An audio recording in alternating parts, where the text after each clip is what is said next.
तो welcome back to my YouTube channel. दोस्तों बात करेंगे हम बीपीएससी टीआरई 3.0 नई शिक्षक भर्ती को लेकर के। यहाँ पे हम लोग बात करेंगे आज के इस वीडियो में कि बीपीएससी टीआरई 3.0 के जो परीक्षा का पैटर्न है, यानी कि जो आपका टीआरई 3.0 का री एग्जाम होने वाला है, जो 19 से लगा करके 22 जुलाई के बीच आपकी परीक्षा है, उसमें परीक्षा पैटर्न में क्या कुछ बदलाव किया गया है इस बार और किन किन बातों को आपको ध्यान रखना है परीक्षा से पहले। शिक्षा विभाग ने जारी किया है नोटिस, यानी कि जितने भी कैंडिडेट टीआरई 1 और टीआरई 2.0 की भर्ती में सम्मिलित हुए हैं, लगातार अलग अलग जिलों से जो है नोटिस जारी किया जा रहा है, उसके लिए हम लोग बात करेंगे। साथ ही साथ यहाँ पे अदर स्टेट महिला आरक्षण को लेकर के बात करेंगे, क्या कुछ बदलाव किया गया है, और टीआरई 4.2 का विज्ञापन जल्द आपको देखने को मिलने वाला है। तो कई ऐसे महत्वपूर्ण अपडेट हैं जो आपको इस वीडियो के माध्यम से मिलने वाली है। और टीआरई 1 और टीआरई 2 साथ ही साथ यहाँ पे जो आपका टीआरई 3.0 का जो री एग्जाम है उसको लेकर के बात करने वाले हैं। तो वीडियो पर बने रहेगा लास्ट तक, और चैनल पर पहली बार विजिट किए हैं तो चैनल को भी सब्सक्राइब करके बेल आइकन को प्रेस कर लीजिएगा,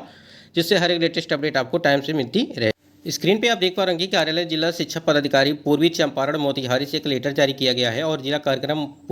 पदाधिकारी स्थापना पूर्वी चंपारण मोतिहारी। यहाँ पे देखिए सेवा में जो है यहाँ पे नाम दिया गया है, सारे कैंडिडेट का दिया गया है। और देखिए यहाँ पे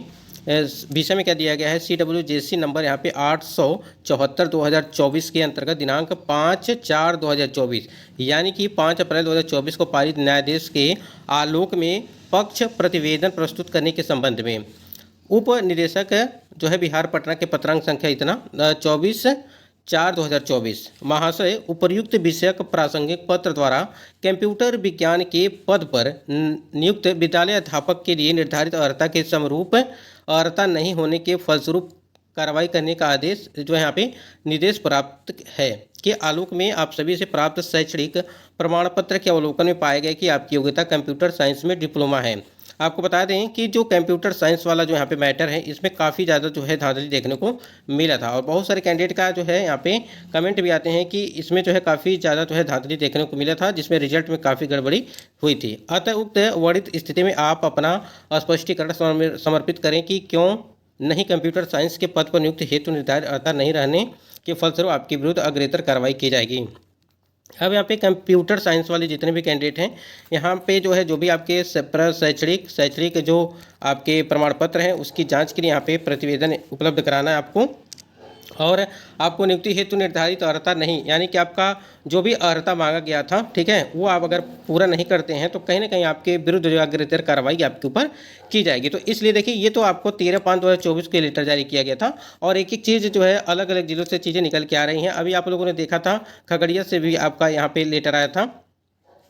ठीक है। तो कई सारी चीज़ें हैं। इसके बाद यहाँ देखिए एक चीज़ और, एक लेटर और था यहाँ पे एक लेटर और जारी किया गया था जो कार्यालय जिला शिक्षा पदाधिकारी नालंदा से किया गया था, ठीक है, ये नालंदा से है। और यहाँ पे मनीष चंद्र भारती विद्यालय अध्यापक जो है यहाँ पे बीपीएससी का यहाँ पे रोल नंबर दिया गया है, और अंकिता गुप्ता हैं। उसके बाद से जूली कुमारी है विद्यालय अध्यापक जो है त्यूरी बिहार शरीफ, ठीक है, यहाँ पर रोल नंबर दिया गया है। और ये लेटर 25 को जारी किया गया था, और यहाँ पे स्पष्टीकरण मांगा गया है, और टीआरई 1 का जो आपका भर्ती हुआ था उससे रिलेटेड यहाँ पे है। यहाँ पे चीज़ें जो यहाँ पे बताई जा रही है कि कंप्यूटर विज्ञान विषय में की गई थी, जिसमें निर्धारित अर्हता आप लोगों के द्वारा नहीं रखने के कारण जो है यहाँ पे,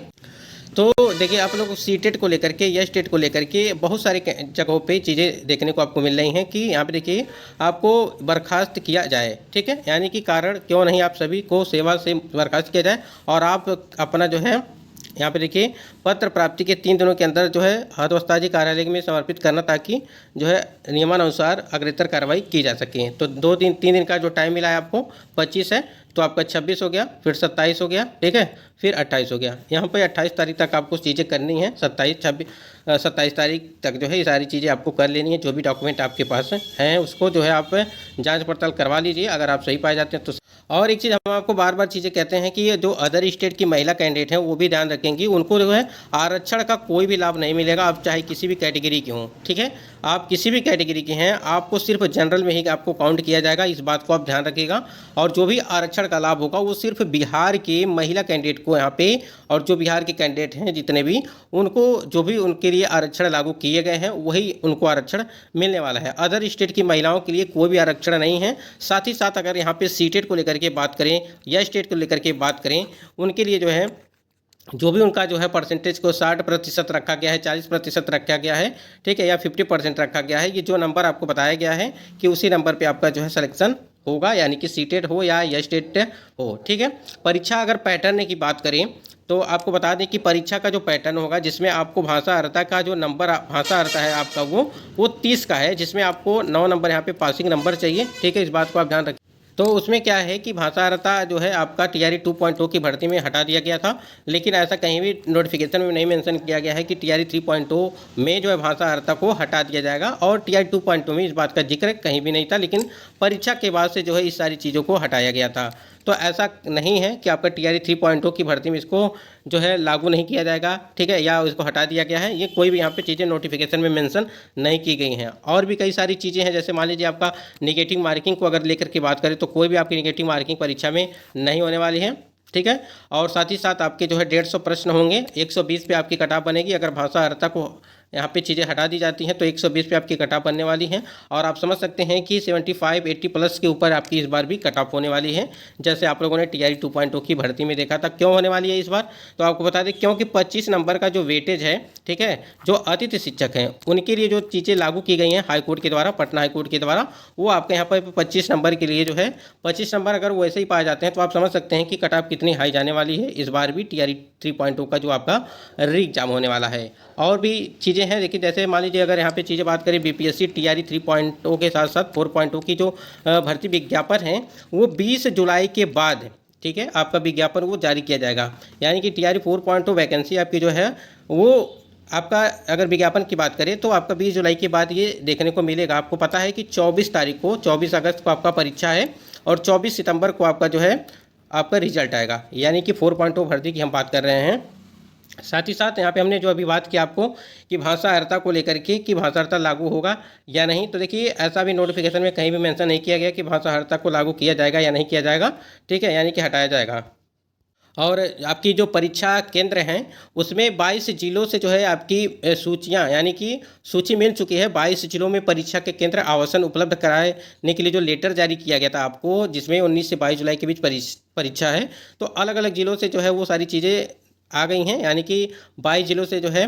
सूची मिल चुकी है जिसकी परीक्षा केंद्र पर क्या क्या चीज़ें सुविधा होनी चाहिए अभ्यर्थियों को, जैसे लाइट के लिए, फिर पानी की सुविधा, फिर ठीक है, ऐसी ऐसी सुविधाओं के लिए जो आवासन उपलब्ध कराने के लिए लेटर जारी किया गया था। टीआरई 4 विज्ञापन के लिए हमने तो बात कर लिया कि 20 जुलाई के बाद आपका जो होगा। और यह स्टेट अगर रिजल्ट की बात करें तो जुलाई में आपका आएगा 15 से 20 जुलाई के बीच आएगा। साथ ही साथ उसी टाइम पे आपका जो है सीटेट का भी रिजल्ट आपको देखने को मिलेगा, जिससे आप सीट यहाँ पे टीआरई 4.0 की भर्ती में आप भी सम्मिलित हो पाएंगे। ठीक है, और फाइनल डेट जो बीपीएससी का है आपको 1 हफ्ते के अंदर जो है वो पूरी तरह से कि कौन सा पेपर कब है, यानी कि अगर यहाँ पे बात करें पेपर की तो कौन सा पेपर कब है आपका, वो सारी चीज़ें देखने को मिलने वाली है। यानी कि जो है 1 हफ्ते में ये सारी चीज़ें क्लियर हो जाएंगी आपकी। और रिक्तियों को लेकर के बात करें तो रिक्तियां भी आपकी दोबारा यहाँ पे रोस्टर जारी किया जाएगा, उसको लेकर के भी रोस्टर में काफ़ी ज़्यादा परिवर्तन होंगे। तो किसको कितनी सीटें मिलने वाली हैं किस वर्ग में, वो भी काफ़ी मायने रखेगा यहाँ पे